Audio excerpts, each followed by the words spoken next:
Alright, good morning mga ka-farmers. Ngayong umaga po ay nandito tayo sa Calamansi Plantation ni Bridge Farm.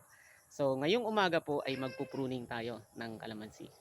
So bakit nga ba tayo nagpupruning? So basically, ang pagpupruning po ay pagtanggal ng mga unwanted na sanga o yung mga tinatawag na sucker branch.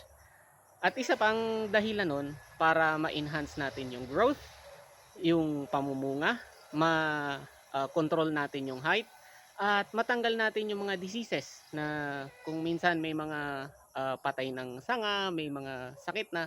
So pinupruning natin yon para ma-maintain natin yung health ng ating mga tanim. At ngayon po ay ipapakita ko sa inyo ang example ng sucker branch.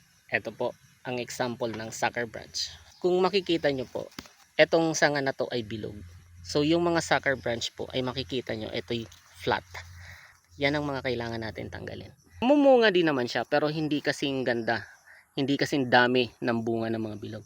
At isa pang purpose ng pagtanggal ng mga sucker branch, sila po ay nagiging competition pa sa nutrients na dapat ay napupunta na sa sangang namumunga.